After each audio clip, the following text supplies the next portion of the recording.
ഇന്ന് നമ്മൾ കുറച്ച് ചെറുനാരങ്ങൻ്റെ അച്ചാറിടാൻ വിചാരിച്ചു.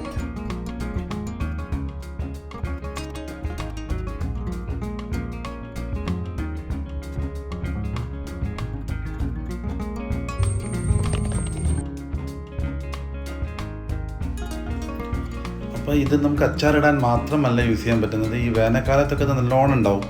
അപ്പോൾ നമുക്കിത് എടുത്തിട്ട് വെള്ളം കലക്കാൻ പറ്റും. അപ്പോൾ പെട്ടെന്നൊരു ഗസ്റ്റൊക്കെ വീട്ടിൽ വരുമ്പോൾ പെട്ടെന്ന് നമുക്ക് എടുത്ത് പുറത്ത് ഫ്രഷ് ആയിട്ട് അവർക്കൊരു ജ്യൂസ് അടിച്ചു കൊടുക്കാൻ പറ്റും.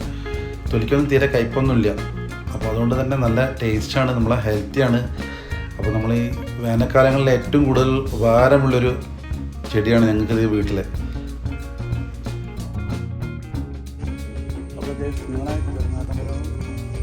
ഉണ്ടല്ലേ, ഒരുപാട് ഉണ്ടായിട്ടുണ്ട്. അപ്പോൾ അത് പറിച്ചിട്ട് അച്ചാറിടാന്ന് വെച്ചു. കുറേയൊക്കെ പഴുത്ത് വരുന്നുണ്ട്, കാണുന്നുണ്ടോ? നമ്മുടെ വീട്ടിൽ ഇതേപോലെ ഉണ്ടായാൽ നമുക്ക് എന്തൊരു രസമല്ലേ. നിങ്ങളെല്ലാവരും ഒന്ന് ട്രൈ ചെയ്യുക.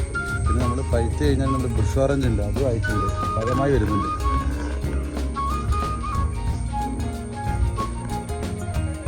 അതിപ്പോൾ കുറച്ച് ചെറുതാണ്. ഒന്നാമത് ഇതിൻ്റെ അടുത്തേക്കൊന്നും എത്തിപ്പെടാൻ സമയം കിട്ടുന്നില്ല, അതുകൊണ്ടാണ്. എന്നാലും മാക്സിമം ട്രൈ ചെയ്യുന്നുണ്ടെങ്കിൽ നല്ല ടേസ്റ്റുള്ളൊരു സാധനമാണ്. അധികം പുളിയൊന്നും ഉണ്ടാവില്ല.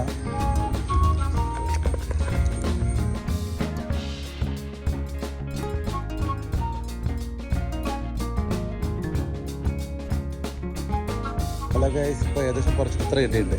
അതൊരു അച്ചാറിടാനുള്ള പാകത്തിന് ചെയ്യുക. എല്ലാവരും ഇതവരെ ട്രൈ ചെയ്യുക. കുറച്ചുകൂടി ഇഷ്ടപ്പെട്ട എല്ലാവരും ഒന്ന് ലൈക്ക് ചെയ്യുക, ഷെയർ ചെയ്യുക, ഫോളോ ചെയ്യുക. Okay, then bye bye.